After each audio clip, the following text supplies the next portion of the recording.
Hello दोस्तों, तो आप सभी को हमारे यूट्यूब चैनल वैदिक राह में स्वागत है। ठीक है, वैदिक राह इस यूट्यूब चैनल का नाम है और आप सभी इसी नाम से टेलीग्राम चैनल भी मिल जाएगा।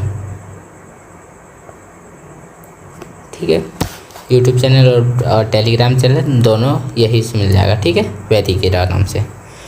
तो चलिए, तो हम लोग यहाँ पढ़ने वाले हैं मैथ्स। हम लोग आज पढ़ने वाले हैं मैथ्स। तो आप सभी को बता दें कि ये जो सीरीज स्टार्ट हुआ है स्पेशली रेलवे वालों के लिए है और रेलवे के जितने भी एस्पिरेंट्स हैं, चाहे वो एलपी का तैयारी कर रहे हैं, वो टेक्नीशियन का हो या फिर एनटीपीसी या फिर लेवल 1 या कोई सा भी लेवल हो, अगर आप रेलवे का तैयारी कर रहे हैं तो आप सभी इस वीडियो के थ्रू या इस चैनल के थ्रू आप जुड़ सकते हैं और इससे लाभ उठा सकते हैं, प्रॉफिट उठा सकते हैं इस चैनल का। तो मेरा नाम धीरज कुमार सिंह है और मैं कुछ दिन पहले भी थी कोचिंग पढ़ाता था, बट अब से यूट्यूब चैनल स्टार्ट कर रहा हूँ। तो आप सभी का सपोर्ट का ज़रूरत है, तो आप सभी ज़रूर सपोर्ट करें। तो चलिए क्वेश्चन नंबर 1 देखते हैं। तो क्वेश्चन नंबर 1 में बोला गया है कि वर्तमान में एक माँ की आयु उसकी पुत्री की आयु के 3 गुनी है 5 वर्ष पहले। ठीक है, चलिए तो हम लोग पहले देख लेते हैं। ये मदर है और ये डॉटर। जो दो बोला गया है वर्तमान में माँ की आयु उसकी पुत्री की आयु की 3 गुनी है, यानी कि डॉटर की आयु अगर 1:3 में आ जाएगा। ठीक है, उससे 3 गुनी है। उसके बाद हम लोग यहाँ जस्ट देख लेते हैं। तो बोला गया है कि 5 वर्ष पहले उसकी आयु उसकी पुत्री की आयु से 4 गुनी थी। कितना गुनी थी? 4 गुनी। तो हम लोग याद 4:1 हो जाएगा। तो हम लोग यहाँ से अब कैसे सॉल्यूशन करते हैं? तो सॉल्यूशन हम लोग कर सकते हैं। पहले इसका डिफरेंस देखते हैं। डिफरेंस कितना हो जाएगा? 3 का। और इसका डिफरेंस कितना हो जाएगा? 2 का। तो हम लोग क्रॉस मल्टीप्लाई कर देंगे। क्या करेंगे? क्रॉस मल्टीप्लाई, मतलब ये 2 से ऊपर वाला को मल्टीप्लाई कर देंगे, ये 3 से नीचे वाला रेशियो को मल्टीप्लाई कर देंगे। तो हम लोग इधर लिख लेते हैं। तो 2 से ऊपर मल्टीप्लाई करते हैं तो 2 4 जा 8 और 2 1 जा 2, यानी कि 2 चौके 8, 2 एकम 2। और नीचे मल्टीप्लाई करते हैं 3 3 9 और 3 एकम 3। चलिए यहाँ से हम लोग देख लेते हैं 1 रेशियो का डिफरेंस आ रहा है। 2 से 3 हुआ 1 रेशियो, जबकि क्या बोला गया 5 साल पहले था, यानी कि 1 यूनिट का वैल्यू कितना हो जाएगा? 5। तो क्वेश्चन बोला है कि पुत्री की वर्तमान आयु ज्ञात कीजिए। तो डॉटर की वर्तमान आयु क्या हो जाएगा? अब डॉटर की वर्तमान आयु जो है 3 रेशियो, यानी कि 5 तिया मल्टीप्लाई कर देंगे तो 5 तिया 15 वर्ष, यानी कि जो पुत्री की आयु है वही वर्तमान में कितना वर्ष है? 15 वर्ष। ठीक है, चलिए हम लोग अब आगे क्वेश्चन देखते हैं। Question number 2। चलिए क्वेश्चन नंबर 2 में आपको दिखा गया है। ठीक है, अब देखिए क्वेश्चन नंबर 2 में बोला गया निम्नलिखित ग्राफ 7 वर्षों के दौरान कंपनी ए और बी द्वारा की गई बिक्री को दर्शाता है। ग्राफ के आधार पर दिए गए प्रश्न का उत्तर दें। चलिए, तो आपको यहाँ ग्राफ दिख रहा होगा जिसमें दिया गया है वर्ष 7 वर्षों का दौरान 2000, 2001, 2002, 2003, 2004, 2005, 2006। उसके बाद क्वेश्चन बोला है कि किस वर्ष में कंपनी ए और बी द्वारा की गई बिक्री का अंतर न्यूनतम है। न्यूनतम मतलब या तो 0 हो सकता है या 1 2 3 4 5, वो डिफरेंस होना चाहिए। तो हम लोग यहाँ देखते हैं सीधे कि ये ए है और ये बी है।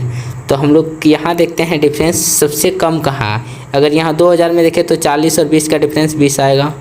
यहाँ 60 और 40 का देखें तो यहाँ भी 20 आएगा। यहाँ 20 और 20 का देखें तो यहाँ 20 और 10 का देखें तो यहाँ 10 डिफरेंस आएगा।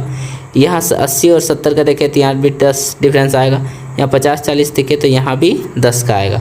यहाँ 60 और 50 का यहाँ 10 आएगा। ठीक है, और यहाँ देखते हैं 2006 में तो यहाँ 30 और 30 में बिका, यानी कि यहाँ डिफरेंस कितना आएगा? 0 का। यानी कि बोला है कंपनी और बी द्वारा की गई बिक्री का अंतर न्यूनतम कहाँ रहा हो? तो 2006 में रहा है। चलिए क्वेश्चन नंबर आगे बढ़ते हैं हम लोग। Question number 3। क्वेश्चन नंबर 3 में क्या बोला गया है? तो क्वेश्चन नंबर 3 में जो बोला गया है निम्नलिखित पाई चार्ट एक विद्युत बल्ब को बेचने में हुए विभिन्न खर्चों को प्रतिशत वितरण को दर्शाता है। पाई चार्ट के आधार पर निम्नलिखित प्रश्न का उत्तर दें। तो ये पाई चार्ट है एक, जो कि विद्युत बल्ब को बेचने में हुए विभिन्न खर्चों को प्रतिशत को बताता है। जैसे कि हम लोग देख लेते हैं, तो marketing, copyright, glass, melting, moulding और पैकेजिंग, इतने सारे में खर्चा हुआ है। सबका अलग अलग परसेंटेज दिया गया है। तो क्वेश्चन में जो बोला गया है देख लेते हैं। क्वेश्चन में बोला गया है कि यदि बल्बों की एक निश्चित मात्रा के लिए निर्माता को मोल्डिंग लागत के रूप में 28,400 रुपये खर्च करने पड़ते हैं, तो वो कॉपीराइट खर्च के रूप में कितना खर्च करता है, ये पूछा गया। तो हम लोग यहाँ देख लेते हैं, यहाँ जैसे देख लेते हैं क्या दिया गया है, मोल्डिंग की लागत। तो मोल्डिंग का हम लोग देख लेते हैं नीचे से।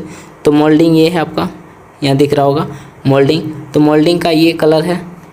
तो मोल्डिंग का कितना परसेंट है, 20%, यानी कि हम लोग यहाँ इस 21 का वैल्यू 20% का मान है। उसके बाद पूछा क्या है, कॉपीराइट। तो कॉपीराइट हम लोग यहाँ देख लेते हैं, यहाँ से ऊपर से सेकेंड नंबर में, यानी कि ये रेड कलर कितना परसेंट है, 15%।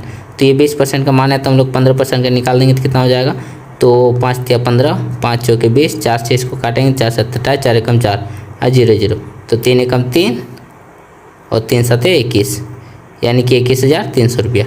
ठीक है, तो आंसर हम लोग का सेकेंड ऑप्शन हो जाएगा 21,300। चलिए नेक्स्ट क्वेश्चन हम लोग देख लेते हैं, क्वेश्चन नंबर 4। चलिए क्वेश्चन नंबर 4 में हम लोग बोला गया है, निम्नलिखित संख्याओं को आरोही क्रम में व्यवस्थित कीजिए। आरोही मतलब असेंडिंग, ठीक है, असेंडिंग ऑर्डर में, बढ़ते क्रम में। ठीक है, तो यानी कि छोटा, पहले छोटा, वो फिर उससे बड़ा, फिर उससे बड़ा, फिर उससे बड़ा। तो हम लोग यहाँ दिया गया है फर्स्ट, सेकेंड, थर्ड, 4, 5, इसको अरेंज करना है असेंडिंग ऑर्डर में। तो कैसे करते हैं, तो सबसे पहले छोटा लेते हैं, सबसे छोटा।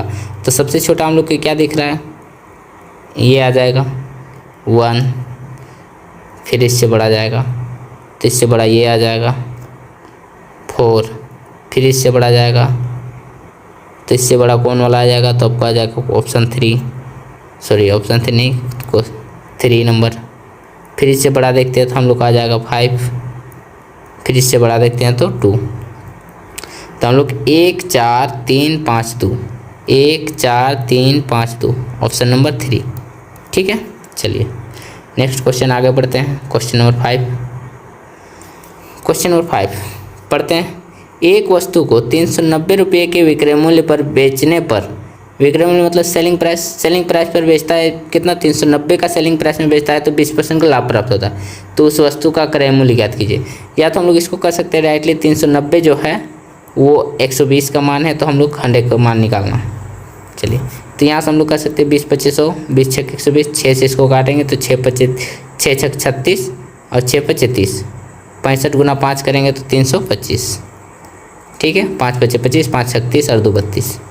चलिए क्वेश्चन नंबर 6।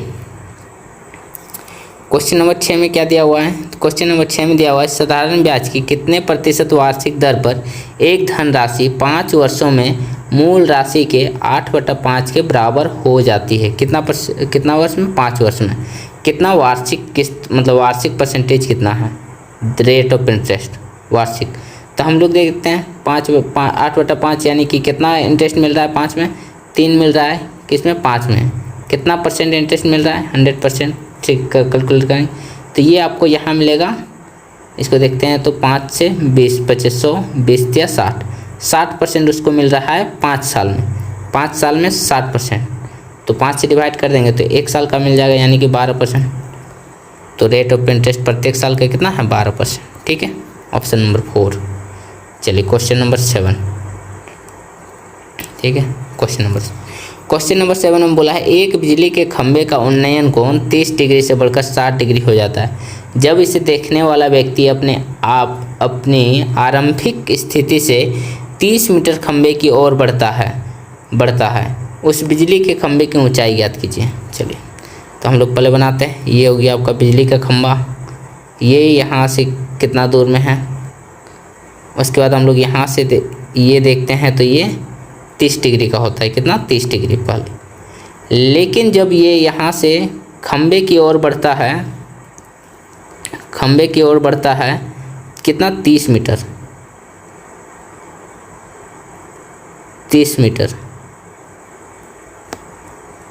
तो यहाँ आ जाता है, तो ये यहाँ इसका कोण हो जाता है कितना, 60 डिग्री। पहले 30 डिग्री में था, अब कितना हो गया 60 डिग्री। तो यहाँ से इसका जो दूरी होता है कितना कवर करता है, तो 30 मीटर का कवर करता है। तो बोलता है कि इसका जो हाइट है वो हाइट क्या हो जाएगा, हाइट निकालने बोला है। बिजली के खंभे की ऊंचाई ज्ञात कीजिए। तो हम लोग यहाँ से एक इसका रेशियो याद कर लेंगे। तो ये ऐसे होता है, ठीक है, आप इसको याद कर लीजिए। यहाँ 30 डिग्री, ये 60 डिग्री, तो ये आपका रेशियो होता है 1:2 और ये आपका हो जाएगा √3, ठीक है। तो हम लोग के यहाँ से यहाँ तक कितना दिया हुआ है, 30 metre. Question according to question 30 metre दिया हुआ है। तो हम लोग इसका कितना निकल जाएगा 15, तो इसका कितना निकल जाएगा 15√3, यानी कि हाइट कितना हो जाएगा 15√3, ऑप्शन नंबर 3। चलिए next question, question number 8। Question number 8 में बोला है निम्नलिखित व्यंजक का मान ज्ञात कीजिए। बस इसको सॉल्यूशन कर देना है। आप लोग सॉल्यूशन करने जानते होंगे, तो हम भी करके दिखा देते हैं। 8 3 11, 11 में 6 गया तो 5, और ये 4 माइनस का 5, तो ये माइनस का 1 हो जाएगा, और माइनस का 1 यहाँ निकलेगा तो प्लस का 1 हो जाएगा। +1 15 और +1 16 हो जाएगा, और 20 में 16 घटाएंगे तो कितना हो जाएगा 4, ऑप्शन 1 आंसर, ठीक है। चलिए next question, question number 9। Question number 9 में क्या बोला गया है, क्वेश्चन नंबर 9 में बोला गया है 45:75, 3:5, 51:68 और 256:81 का मिश्र अनुपात यानी कंपाउंड रेशियो क्या है, ये ज्ञात करने बोला है। कंपाउंड रेशियो, तो कंपाउंड रेशियो में कुछ नहीं करना है आपको, बस जो रेशियो दिया हुआ है उसको मल्टीप्लाई कर देना है सबको लिख के। जैसे 45:75 यानी कि 45/75 गुना में 3:5 यानी कि 3/5 गुना में 51:68 मतलब 51/68 गुना में 256:81, 256/81। बस इसको सॉल्यूशन कर देना। तो हम लोग देख लेते हैं यहाँ से 15 × 45, 15 × 75, उसका 17 × 4 68, 17 × 51। उसके बाद हम लोग यहाँ काटते हैं 3 × 9, 9 × 27, 27 × क्या हो जाएगा 81, और 4 से इसको काटेंगे तो 4 × 6 24, 4 × 4 16, यानी कि 5 5 × 5 25, 25 × 75 75, यानी कि 64/75। यह हो जाएगा ऑप्शन 1, 64/75। चलिए आगे पढ़ते हैं। Question number 10। क्वेश्चन नंबर 10 में आपका दिया हुआ है ABCD एक चक्रीय चतुर्भुज है और ABC एक समबाहु त्रिभुज है, तो कौन CDA का मान ज्ञात कीजिए। चलिए तो हम लोग पहले एक चक्रीय चतुर्भुज बना लेते हैं। चक्रीय चतुर्भुज मतलब कि एक सर्कल के अंदर में चतुर्भुज है। चलिए तो एक सर्कल बनाते हैं पहले।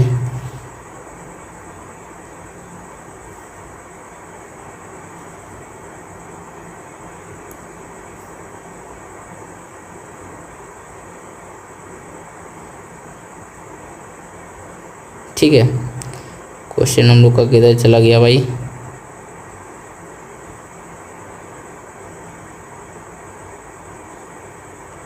यहाँ पर ही। तो हम लोग यहाँ बना लेते हैं एक सर्कल। अरे भाई क्या हो जा रहा है भाई, यहाँ बना लेते हैं। ये क्या हो जा रहा है भाई, ये तो हम कर दिए हैं। हाँ चलिए ये, अरे भाई चलिए ये हो गया, हम लोग एक बना लिए। ठीक है, उसके बाद ये हटा देते हैं। फिर हम लोग ले लेते हैं एक सर्कल हो गया, हम लोग इसको बड़ा करते हैं थोड़ा सा।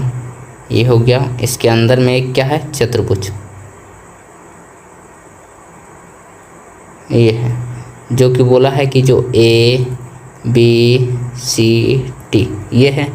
उसके बाद बोला है कि ABCD एक चक्रीय चतुर्भुज है। ठीक है, चक्रीय चतुर्भुज मतलब कि दोनों के आमने सामने भुजा का योग होगा क्या 180 डिग्री। ठीक है, तो हम लोग यहाँ क्वेश्चन में बोला गया ABC एक समबाहु त्रिभुज है। ABC क्या है, एक समबाहु त्रिभुज है। तो हम लोग यहाँ से देख लेते हैं BC ये जो क्या है, एक समबाहु त्रिभुज है, मतलब कि ये क्या है, आपस में बराबर है, यानी कि ये तीनों का जो कोण होगा क्या होगा, आपस में 60 डिग्री का होगा। तो ये क्या होगा, 60 डिग्री। और हम क्या बताएं कि अगर चक्रीय चतुर्भुज है तो दोनों का आमने सामने भुजा क्या होगा, दोनों का आमने सामने भुजा का योग 180 डिग्री होगा। ठीक है, तो हम लोग का जो पूछा है, क्वेश्चन में पूछा गया है CDA का मान, CDA का मान, यहाँ सामने वाली भुजा अगर 60 है तो यहाँ वाली भुजा क्या हो जाएगा, 120। तो 120 + 60 180 हो जाएगा। ठीक है, तो हम लोग का आंसर क्या हो जाएगा, CDA का मान ज्ञात कीजिए, यानी कि 120 डिग्री आंसर हो जाएगा। चलिए next question, question number 11। Question number 11 में क्या बोला है, उन दो गोलों के आयतनों का अनुपात ज्ञात कीजिए जिनके वक्र पृष्ठ क्षेत्रफलों का अनुपात क्या है, 1:4। क्षेत्रफल यानी क्षेत्रफल, गोला का आयतन क्या होता है, 4/3 πr/5 जबकि यहाँ वक्र पृष्ठ क्षेत्रफल बोले या टोटल सरफेस एरिया बोले, कुछ भी बोले, तो इसका गोला का जो होता है उसका क्षेत्रफल सेम ही रहता है, यानी कि 1:4 दिया हुआ है, यानी कि r² में दिया हुआ है। ठीक है, तो हम लोग यहाँ से r निकालेंगे तो क्या हो जाएगा, रूट चढ़ा देते हैं तो 1:2 हो जाएगा। हम लोग का ये r का रेशियो निकल गया, r1:r2। तो हम लोग को क्या बोला है, आयतन, आयतन में क्या हो जाएगा, क्यूब हो जाएगा। तो हम लोग क्यूब कर देंगे तो क्या हो जाएगा, 1:8 ये हो जाएगा। क्यूब में आयतन करना होता है बस, तो 1:8। चलिए हम यहाँ लिख दे रहे हैं गोला का आयतन, गोला का आयतन होता है 4/3 πr3, और गोला का अगर क्षेत्रफल पूछे तो क्षेत्रफल होता है 4πr²। ठीक है, चलिए आगे बढ़ते हैं क्वेश्चन नंबर 12।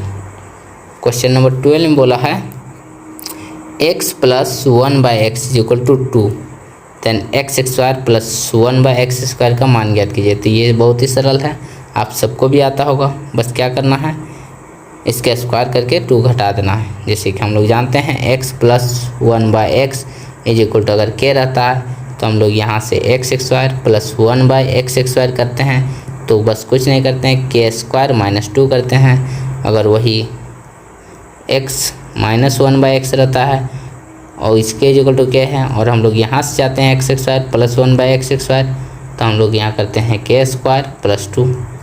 ठीक है, ये आप सबको पता है। तो यहाँ प्लस में है तो माइनस कर देना है, यानी कि 2 का स्क्वायर 4 - 2 कितना हो जाएगा, 2। तो हम लोग का आंसर क्या हो जाएगा, 2। ठीक है, चलिए जैसे जैसे आगे क्वेश्चन आएगा इस टाइप का कॉन्सेप्ट बताते चलेंगे। चलिए आगे कर बढ़ते हैं, क्वेश्चन नंबर 13। क्वेश्चन नंबर 13 में क्या बोला है, 120 के विषम और समभाजकों की कुल संख्या क्रमशः कितनी है। चलिए 120 का पहले भाजक निकाल देते हैं। तो 120 का भाजक क्या है भाई, चलिए बताइए। 1 2 3 4 5 6 8 10 12 12 13 14 15 16 नहीं होगा, 15 हो जाएगा, 16 नहीं होगा, 17 18 19 20 24, उसका तो आपका 30, फिर हो जाएगा कितना आपका, देखते हैं तो 40 60 और ये 120, ये आपका भाजक है। ठीक है, इसमें से जो बोला है विषम और समभाजकों की कुल संख्या, तो हम लोग यहाँ से काउंट कर लेते हैं। तो हम लोग यहाँ से विषम वाला देखते हैं तो 1 2 3 और 4, तो विषम में क्या हो जाएगा 4, जो कि ऑप्शन 1 ही में है, तो ऑप्शन नंबर 3 हो जाएगा। उसके बाद हम लोग देख देते हैं सम में, तो 1 2 3 4 5 6 7 8 9 10 11 12, सम में कितना हो जाएगा 12। चलिए, तो आप सभी को आ गया होगा आंसर, आंसर ऑप्शन 3 हो जाएगा। ठीक है, क्वेश्चन नंबर आगे बढ़ते हैं 14 में। चलिए क्वेश्चन नंबर 14। क्वेश्चन नंबर 14 में क्या बोला है, 45 किलोमीटर प्रति घंटा की चाल से चल रही एक रेलगाड़ी 4 घंटे में कितने खंभों के पार कर लेगी। दिया गया है कि रेल मार्ग पर खंभे 50 मीटर की दूरी पर स्थित है। रेलगाड़ी यात्रा के आरंभ में ही एक खंभे को पार कर लेती है। ठीक है, आरंभ में एक खंभे को पार कर लेती है, इसको याद करना है, याद रख लेना है। ठीक है, तो हम लोग क्या करना है, टोटल 4 घंटे, 4 घंटे में कितना दूरी चलेगा, तो 45 गुना में 4 यानी कि 180 किलोमीटर चलेगा। 180 किलोमीटर को मीटर में कन्वर्ट करना है तो हम लोग बस 1000 से मल्टीप्लाई कर देंगे। ये हो गया 180 गुना 1000, ये मीटर में हो गया। एक खंभा की दूरी 50 मीटर है तो 50 से डिवाइड कर देंगे, तो 50 से डिवाइड करेंगे तो ये आपका कितना आ जाएगा, 5 से कटेंगे तो 36 × 180 यानी कि 3600। टोटल कितना खंभा पार करेगा, 3600। लेकिन क्वेश्चन में बताया गया था खंभा को पार कर लेती है पहले ही, आरंभ में ही यात्रा एक खंभे को पार कर लेती है, यानी कि 3600 + 1 3601। ठीक है, कोई दिक्कत यहाँ तक नहीं होना चाहिए। आगे बढ़ते हैं। चलिए भाई, क्वेश्चन नंबर आपका है 15। क्वेश्चन नंबर 15 में आपको क्या बोला है कि 150 मीटर की ऊंची मीनार वाहन की दूरी ज्ञात कीजिए यदि वाहन का अवनमन कोण 45 डिग्री है।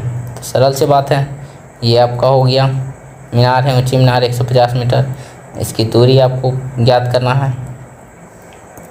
ठीक है, तो इसकी जो हाइट है कितना दिया हुआ है, 150 मीटर, और ये जो इसका कोण दिया हुआ है, एंगल कितना दिया हुआ है, अवनमन कोण तो 45 डिग्री, तो ये आपका 45 डिग्री हो जाएगा।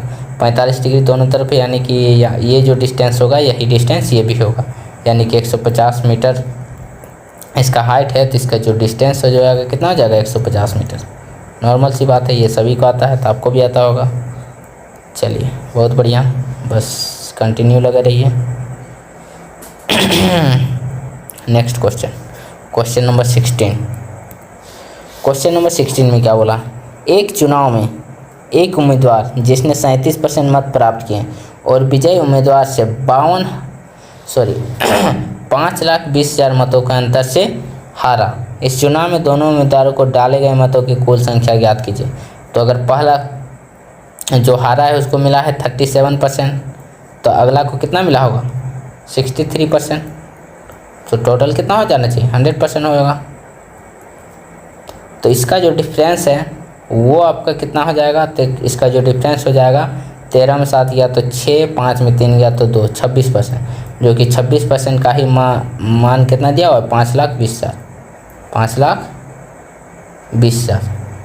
तो इसका जो कि 26 × 52 यानी कि 20,000 गुना है, तो 20,000 गुना को इसको यहाँ गुना करेंगे तो कितना हो जाएगा आपका, 1,000, सैकड़ा, 10,000, 10,000, लाख, 10 लाख, 20 लाख आंसर हो जाएगा। कितना वोट टोटल हो जाएगा, 20 लाख, ऑप्शन 2। चलिए क्वेश्चन नंबर 17। क्वेश्चन नंबर 17 को देख लेते हैं। यदि एक विक्रेता अपने माल का अंकित मूल्य क्रय मूल्य से 20% अधिक रखता है और 20% की छूट देता है तो उसका प्रतिशत लाभ या हानि ज्ञात कीजिए। तो ये बोला है कि 20% अधिक करता है और फिर 20% की छूट भी देता है, तो कुछ नहीं करना है, बस इसका सक्सेसिव लगा देना है।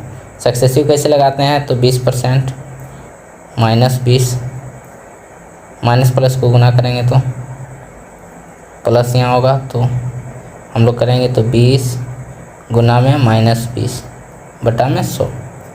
ठीक है, तो ये यहाँ से ये कट जाएगा, 20 + 20 -20 ख़त्म, तो यहाँ से देखते हैं तो -400 बटा में 100, तो यहाँ से 2 0 कैंसिल, यानी कि -4। -4 का मतलब होता है कि हानि कितना % का हो जाएगा, 4% का। माइनस आपको दर्शाता है कि ये लॉस हुआ। चलिए 4%। Next question number 19।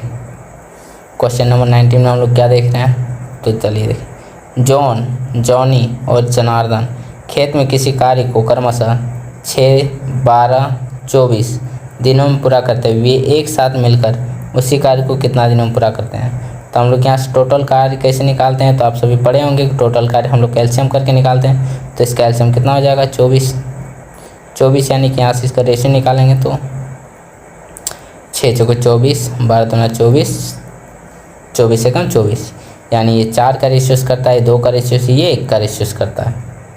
ठीक है, तो ये टोटल, तो इसका एफिशिएंसी 4 है, इसका एफिशिएंसी 2 है और इसका एफिशिएंसी 1 है। तो 4 2 6 1 7, 7 के स्पीड से करेगा तो कितना दिन लगेगा 24 काम को करने में? तो 7 या 21, 21 3 24/7, यानी कि 3.3/7 दिन में करेगा। ठीक है, तो ये ऑप्शन आपका कौन सा हो जाएगा? First option. चलिए 3 सही 3/7 दिन में काम कंप्लीट कर लेगा।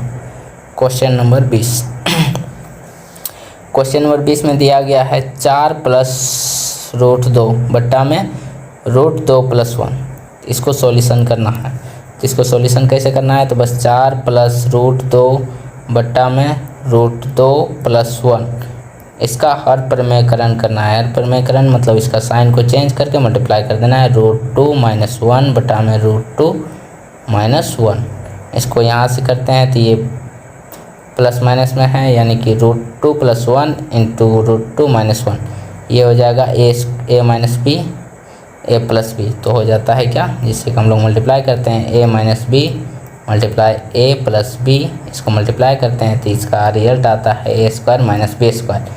तो यहाँ से हम लोग करते हैं तो इसका a² 2 हो जाएगा, तो √2 का स्क्वायर 2 और 1 का स्क्वायर 1, यानी कि डिफरेंस कितना हो जाएगा नीचे 1, नीचे तो डिफरेंस 1 हो जाएगा।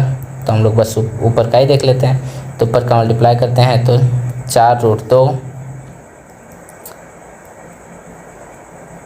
फिर -4, फिर √2 से √2 2 प्लस का 2, फिर √2 से -1 तो -√2। ठीक है, चलिए तो हम लोग यहाँ देख लेते हैं 4 √2 में -√2 घटाएंगे तो 3 √2 और माइनस का 4 प्लस का 4 प्लस का 2, तो यहाँ आ जाएगा -2, यानी कि 3 √2 - 2, ऑप्शन 3। चलिए क्वेश्चन नंबर ये 20 हो गया। चलिए आगे का क्वेश्चन भी बस इसी तरह है, तो आप सभी क्या करेंगे कि आगे का क्वेश्चन को टेलीग्राम चैनल से डाउनलोड कीजिएगा। ये एनटीपीसी का ही सेट से उठाया गया क्वेश्चन है, तो आप सभी इसका प्रैक्टिस ज़रूर करें। ये आपको अगला जो भी रेलवे का एग्ज़ाम होने वाला है, सभी रेलवे एग्ज़ाम के लिए ये वैलिड है। और ये प्रीवियस ईयर करके जाते हैं तो आपको क्या होगा कि वहाँ कॉन्फिडेंस आएगा कि हम प्रीवियस ईयर किए हुए हैं, अच्छा से किए रहेंगे, तो आपको कॉन्फिडेंस हो जाएगा और आप क्वेश्चन को अटैम्प्ट ज़्यादा कर सकते हैं। तो आप ज़्यादा से ज़्यादा प्रीवियस ईयर को कोई अटैम्प्ट करें, और उसके लिए मेरा चैनल को ज़रूर सब्सक्राइब करें, क्योंकि हम आगे जो सीरीज चलने वाला है मेरा यहाँ प्रीवियस ईयर क्वेश्चन का ही चलने वाला है।